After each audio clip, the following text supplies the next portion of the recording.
Hello students, मैं रूपाली हसनाले आज आप सभी को एनसीईआरटी संस्कृत क्लास 7th के पंचदश पाठ का अभ्यास कार्य समझाने जा रही हूँ। तो आइए पंचदश पाठ का अभ्यास कार्य शुरू करते हैं। प्रश्न नंबर 1 में हमें दिया गया है गीतम सस्वरम गायत।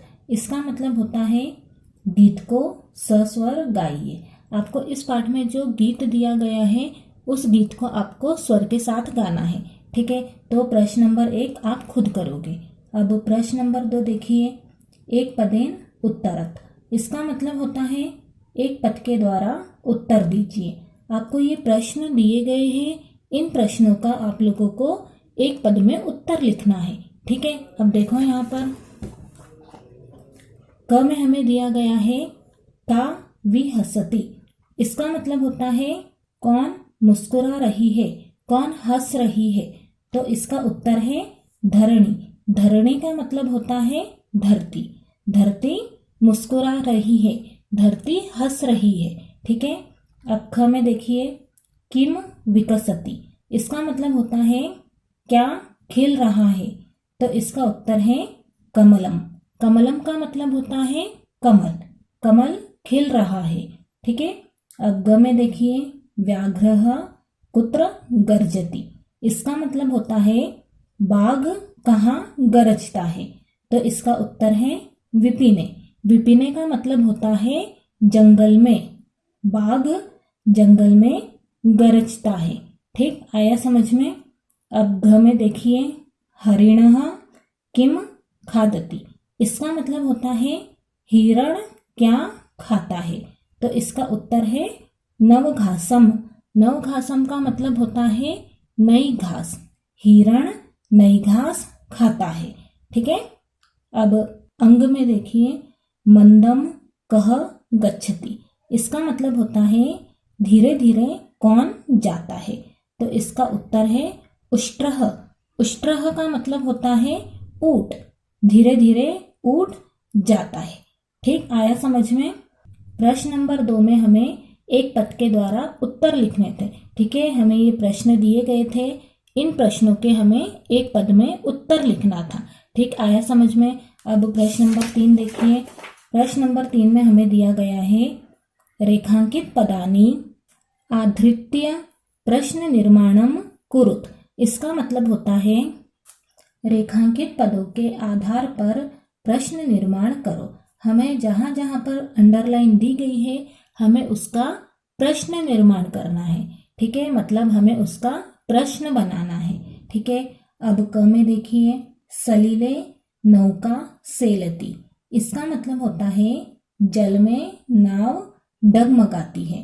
अंडरलाइन नौका पर की गई है। नौका आकारांत स्त्रीलिंग है, प्रथमा विभक्ति है और एक वचन है। तो हम क्या करेंगे, हम किम स्त्रीलिंग शब्द रूप की प्रथमा विभक्ति एक वचन देखेंगे।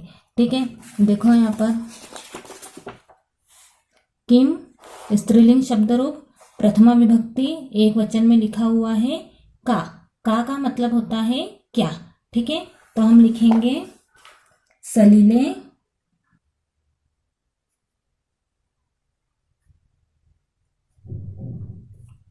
का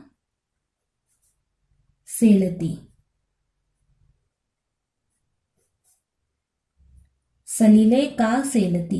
इसका मतलब होता है जल में क्या डगमगाती है। हम लोगों ने प्रश्न बनाया है, इसी कारण से वाक्य के अंत में प्रश्नवाचक चिन्ह लगा है। ठीक, आया समझ में। अब ख में देखिए पुष्पेषु चित्र पतंगाः डयन्ते।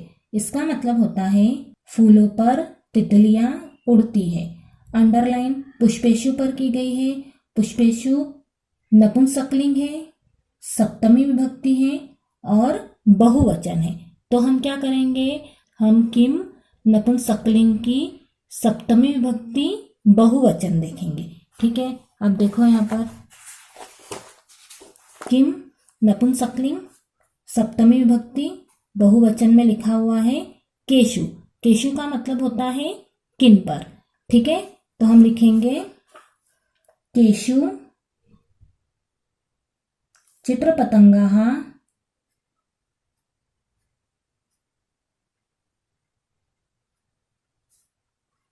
दयन्ते।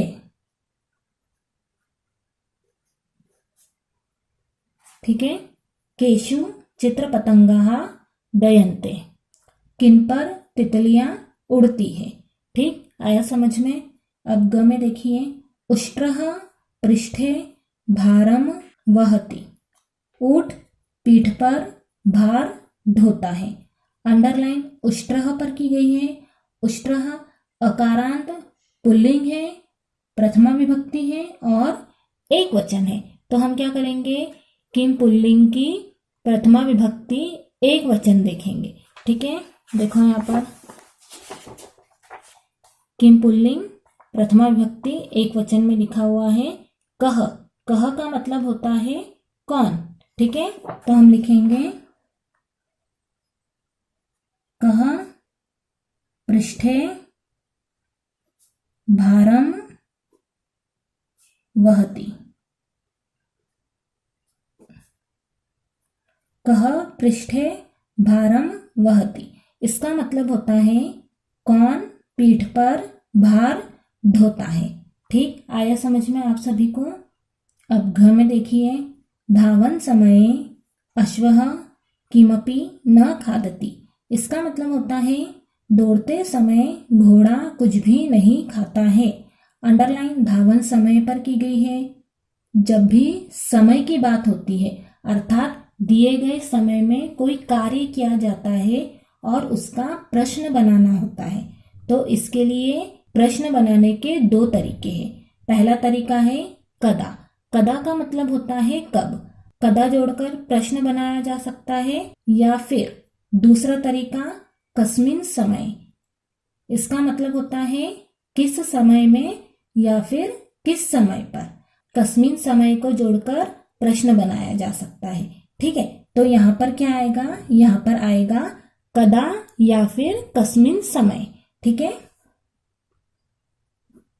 कदा या फिर कस्मिन समय।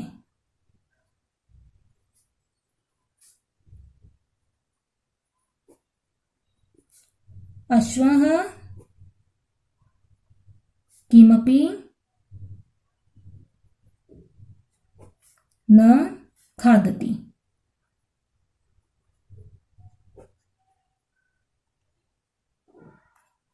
कदा अश्वः किमपि न खादति, इसका मतलब होता है कब घोड़ा कुछ भी नहीं खाता है।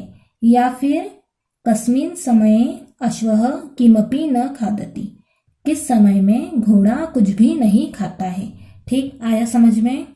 यहाँ पर समय की बात हो रही है, इसी कारण से हमने इसका प्रश्न कदा या फिर कस्मिन समय बनाया है। ठीक, आया समझ में आप लोगों को। अब देखिए, अंग में हमें दिया गया है सूर्ये उदिते धरणी विहसति। इसका मतलब होता है सूर्य के उगने पर धरती मुस्कुरा रही है। अंडरलाइन सूर्य पर की गई है। सूर्य अकारांत पुल्लिंग है, सप्तमी विभक्ति है और एक वचन है। तो हम क्या करेंगे कि पुल्लिंग शब्द रूप की सप्तमी विभक्ति एक वचन देखेंगे। देखो यहाँ पर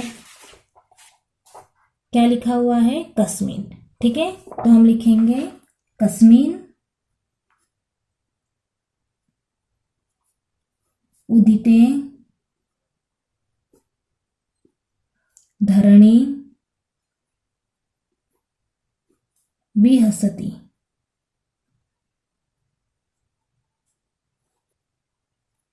कस्मिन उदिते धरणी विहसति, इसका मतलब होता है किसके उगने पर धरती मुस्कुरा रही है, किसके उगने पर धरती हंस रही है। ठीक, आया समझ में। हमें प्रश्न नंबर 3 में क्या करना था, जहां जहां पर भी अंडरलाइन दी गई थी हमें उसका प्रश्न बनाना था। ठीक, यदि आप लोगों को अब तक मेरा पढ़ाना समझ में आया हो तो जल्दी से मेरे वीडियो को लाइक कीजिए और मेरे चैनल को सब्सक्राइब कीजिए और अपने जितने भी फ्रेंड्स हैं उन सभी को ये वाला वीडियो शेयर कीजिए। ठीक है, अब हम नेक्स्ट प्रश्न पर आते हैं। प्रश्न नंबर 4 में हमें दिया गया है मंजुषातः समानार्थक पदानि चित्वा लिखत। इसका मतलब होता है मंजुषा से समान अर्थ वाले पदों को चुनकर लिखो। हमें मंजूषा में ये समान अर्थ वाले पद दिए गए हैं, इन पदों को चुनकर हमें यहाँ पर लिखना है। ठीक है, अब धरणी, धरणी का मतलब होता है धरती। ठीक है, तो इसका समानार्थी पद बनेगा पृथ्वी। पृथ्वी का मतलब भी होता है धरती। ठीक है, तो हम लिखेंगे पृथ्वी। ठीक, अब करालम, करालम का मतलब होता है भयानक, तो इसका समानार्थी पद बनेगा भयंकरम। भयंकरम का मतलब भी होता है भयानक। ठीक है,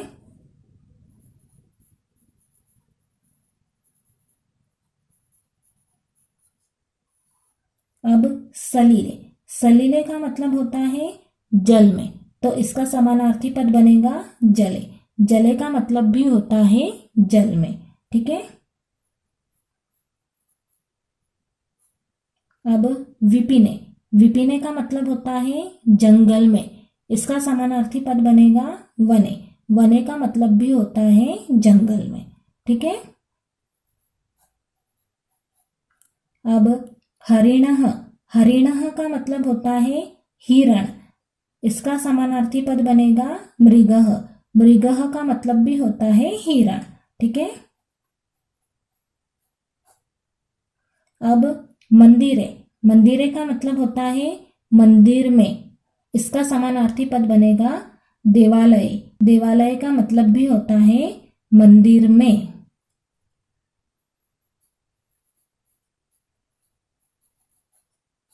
ठीक, आया समझ में? प्रश्न नंबर 4 में हमें क्या करना था, इन समानार्थी पदों को चुनकर हमें यहाँ पर लिखना था। ठीक है, अब प्रश्न नंबर 5 में देखिए, प्रश्न नंबर 5 में हमें दिया गया है विलोम पदानी मेलियत, इसका मतलब होता है विलोम पदों को मिलाइए।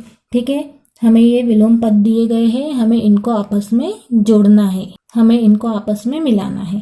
ठीक है, मंदम, मंदम का मतलब होता है धीरे, तो इसका विलोम पद बनेगा क्षिप्रम। क्षिप्रम का मतलब होता है तेज या जल्दी। ठीक है, अब निश्चय है, इसका मतलब होता है धीरे से, तो इसका विलोम पद बनेगा उच्चय है, इसका मतलब होता है जोर से। कठोरः, कठोरः का मतलब होता है कठोर, तो इसका विलोम पद बनेगा स्निग्धम। स्निग्धम का मतलब होता है मुलायम। पुरातनम, पुरातनम का मतलब होता है पुराना, इसका विलोम पद बनेगा नूतनम। नूतनम का मतलब होता है नया। ठीक है, अब अपर्याप्तम, अपर्याप्तम का मतलब होता है अपर्याप्त, इसका विलोम पद बनेगा पर्याप्तम। पर्याप्तम का मतलब होता है पर्याप्त। ठीक, आया समझ में आप सभी को? हमें प्रश्न नंबर 5 में इन विलोम पदों की जोड़ी बनानी थी, इन विलोम पदों को आपस में जोड़ना था। ठीक है, अब प्रश्न नंबर 6 देखिए, उचित कथनानाम समक्षम आम, अनुचित कथनानाम समक्षम न इति लिखत, इसका मतलब होता है उचित कथनों के सामने आम, आम का मतलब होता है हाँ सही, अनुचित कथनों के सामने न लिखो। न का मतलब होता है नहीं, गलत। ठीक है, मतलब कि जो सही कथन होगा उसके सामने आपको आम लिखना है, और जो गलत कथन होगा उसके सामने आपको न लिखना है। ठीक, आया समझ में? अब क में देखिए, क में हमें दिया गया है धावन समये अश्वः खादति, इसका मतलब होता है दौड़ते समय घोड़ा खाता है। तो ये वाला कथन हमारा सही है या गलत है? गलत है, तो क्या आएगा न। ठीक है, न का मतलब होता है नहीं। अब ख में देखिए, ख में हमें दिया गया है उष्ट्रः पृष्ठे भारम न वहति, इसका मतलब होता है ऊंट पीठ पर भार नहीं ढोता है। तो ये वाला कथन हमारा आम है कि न है? न है ना, तो हम क्या लिखेंगे? न। ठीक है, अब ग में देखिए, सिंहः निश्चय है क्रोशति, इसका मतलब होता है शेर धीरे से रोता है। तो ये वाला कथन हमारा आम है कि न? न है, तो हम क्या लिखेंगे? न। ठीक, आया समझ में? अब घ में देखिए, पुष्पेषु चित्र पतंगाः दयन्ते, इसका मतलब होता है फूलों पर तितलियां उड़ती है। तो ये वाला कथन हमारा आम है कि न? आम है, तो हम क्या लिखेंगे? आम। ठीक है। अब अंग में देखिए, वने व्याघ्रः गर्जति, इसका मतलब होता है जंगल में बाघ गरजता है। तो ये वाला कथन हमारा सही है या गलत है? आम है कि न है? आम है। तो हम क्या लिखेंगे? आम। अब च में देखिए, हरिणः नवघासम न खादति, इसका मतलब होता है हिरण नई घास नहीं खाता है। तो ये वाला कथन हमारा आम है कि न? न है। तो हम क्या लिखेंगे? न। ठीक, आया समझ में? हमें क्या करना था? जो उचित कथन था, जो उचित वाक्य था, उसके सामने हमें आम लिखना था, और जो अनुचित कथन था उसके सामने हमें न लिखना था। ठीक, आया समझ में? अब प्रश्न नंबर 7 देखिए। प्रश्न नंबर 7 में हमें दिया गया है अधोलिखितानि पदानि निर्देशानुसारम परिवर्तयत, इसका मतलब होता है नीचे लिखे हुए अर्थात निम्नलिखित पदों को निर्देश के अनुसार परिवर्तित कीजिए। हमें ये पद दिए गए हैं, इन पदों को हमें इन निर्देश के अनुसार परिवर्तित करना है। ठीक है। अब हमें यथा दिया गया है चित्रपतंगः। चित्रपतंगः अकारांत पुल्लिंग है, तो चित्रपतंगः के रूप बालक के शब्द रूप जैसे चलेंगे। अब हमें निर्देश दिया गया है कि चित्रपतंगः की प्रथमा विभक्ति बहुवचन बताना है। ठीक है, मैंने अभी आपको बताया कि चित्रपतंगः के रूप बालक के शब्द रूप जैसे है। अब बालक की प्रथमा विभक्ति बहुवचन क्या होता है? बालकः, बालकौ, बालकाः। ठीक है, इसी प्रकार चित्रपतंगः की प्रथमा विभक्ति बहुवचन क्या होगा? चित्रपतंगः, चित्रपतंगौ, चित्रपतंगाः। ठीक है, तो यहाँ पर क्या लिखा हुआ है? चित्रपतंगाः। ठीक, आया समझ में?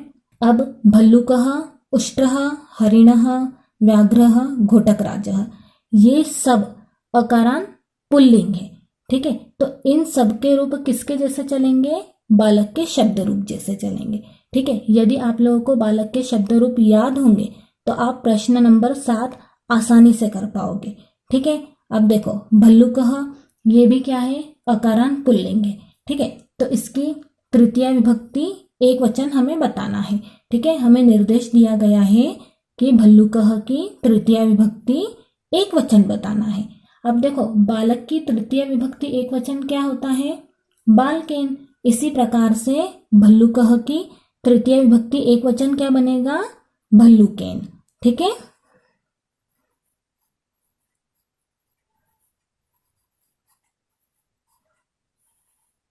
अब उष्ट्रः, हमें निर्देश दिया गया है कि उष्ट्र की पंचमी विभक्ति द्विवचन बताना है।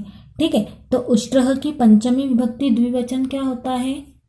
उष्ट्राभ्याम होता है ना? जैसे बालक की पंचमी विभक्ति द्विवचन होता है बालकाभ्याम, इसी प्रकार उष्ट्रः की पंचमी विभक्ति द्विवचन होगा उष्ट्राभ्याम। ठीक है, उष्ट्राभ्याम। ठीक है, अब हरिणः, हरिणः की हमें सप्तमी विभक्ति बहुवचन बताना है। ठीक है, हमें निर्देश दिया गया है कि हरिणः की हमें सप्तमी विभक्ति बहुवचन बताना है। ठीक है, अब बालक की सप्तमी विभक्ति बहुवचन क्या होता है? बालकेषु होता है। इसी प्रकार हरिणः की सप्तमी विभक्ति बहुवचन क्या बनेगा? हरिणेषु। ठीक है, तो हम क्या लिखेंगे यहाँ पर? हरिणेषु। ठीक, आया समझ में? व्याघ्रः, हमें निर्देश दिया गया है व्याघ्रः की द्वितीय विभक्ति एक वचन बताना है। तो बालक की द्वितीय विभक्ति एक वचन क्या होता है? बालकम होता है। इसी प्रकार व्याघ्रः की द्वितीय विभक्ति एक वचन क्या बनेगा? व्याघ्रम। ठीक है, तो हम लिखेंगे व्याघ्रम। ठीक, आया समझ में? अब घोटकराजः, हमें निर्देश दिया गया है घोटकराज का संबोधन एक वचन बताना है। तो इसका संबोधन एक वचन क्या बनेगा? हे घोटकराज। ठीक है, हे घोटकराज।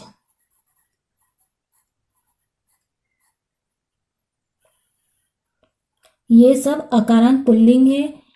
इन सबके रूप बालक के शब्द रूप जैसे चलेंगे। ठीक, आया समझ में? प्रश्न नंबर 7 में हमें क्या करना था, ये पद दिए गए थे, इन पदों को इन निर्देश के अनुसार हमें परिवर्तित करना था। ठीक, आया समझ में? अब प्रश्न नंबर 8 देखिए। प्रश्न नंबर 8 में हमें दिया गया है, चित्रम दृष्ट्वा मंजुषातः पदानि च प्रयुज्य वाक्यानि रचयत। इसका मतलब होता है चित्र को देखकर और मंजूषा से पदों को प्रयोग करके वाक्य बनाइए। हमें इस चित्र को देखना है और इस मंजूषा का प्रयोग करके वाक्य की रचना करनी है। ठीक, आया समझ में? अब हम पहले इसका मतलब समझ लेते हैं। खगाहा, खगाहा का मतलब होता है पक्षी। विकसंती, विकसंती का मतलब होता है खिलते हैं। कमलानी, कमलानी का मतलब होता है कमल, बहुत सारे कमल। उदेती, उदेती का मतलब होता है उगता है। क्रीडंती, क्रीडंती का मतलब होता है खेलते हैं। डयंते, डयंते का मतलब होता है उड़ते हैं। सूर्य, सूर्य का मतलब होता है सूर्य। चित्रपतंगाहा, चित्रपतंगाहा का मतलब होता है तितलियां। कुजंती, कुजंती का मतलब होता है चहचहाते हैं या चहचहा रहे हैं। ठीक है। बालाहा, बालाहा का मतलब होता है बच्चे। अब हमें इस चित्र को देखना है और इस मंजूषा का प्रयोग करके वाक्य बनाने हैं। ठीक है, तो हमें सबसे पहले क्या दिख रहा है चित्र में? सूर्य उगते हुए दिख रहा है ना। तो हमारा पहला वाक्य क्या बनेगा? सूर्य उदेति। ठीक है, तो हम लिखेंगे सूर्य उदेति। इसका मतलब होता है सूर्य उगता है। अब देखो, अब हमें चित्र में क्या दिख रहा है?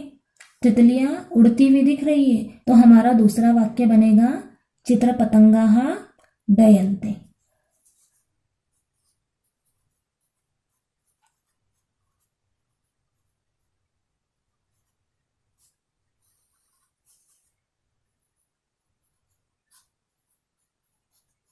चित्र पतंगाः डयन्ते, इसका मतलब होता है तितलियां उड़ती है। अब हमें चित्र में क्या दिख रहा है? पक्षी चहचहा रहे हैं, है ना। तो हमारा तीसरा वाक्य बनेगा खगाः कूजन्ति। ठीक है, खगाः कूजन्ति, इसका मतलब होता है पक्षी चहचहा रहे हैं। अब हमारा चौथा वाक्य बनेगा कमलानी विकसंती। अब यहाँ पर तो कमल खिलते हुए तो हमें दिख नहीं रहे हैं, परंतु हमें मंजूषा में दिया गया है। ठीक है, इसलिए हम क्या लिखेंगे? कमलानी विकसंती। ठीक है,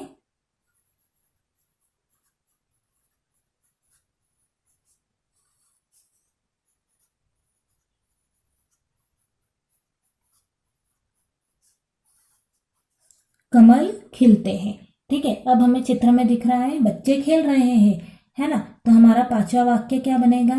बालाः क्रीडन्ति। ठीक है, बालाः क्रीडन्ति, बच्चे खेलते हैं। ठीक है, हमारा पहला वाक्य बना सूर्यः उदेति, दूसरा चित्रपतंगाः डयन्ते, तीसरा खगाः कूजन्ति, चौथा कमलानि विकसन्ति और पांचवा वाक्य बना बालाः क्रीडन्ति। ठीक है, हमें क्या करना था? प्रश्न नंबर 8 में इस चित्र को देखना था और इस मंजूषा का प्रयोग करके वाक्यों की रचना करनी थी। ठीक, आया समझ में आप लोगों को प्रश्न नंबर 8 में क्या करना था? इस प्रकार हमारा पंचदश पाठ का अभ्यास कार्य समाप्त होता है। आप लोगों को इस पाठ में कुछ भी प्रॉब्लम हो तो आप मुझे कमेंट बॉक्स में कमेंट करके बता सकते हैं। Thank you.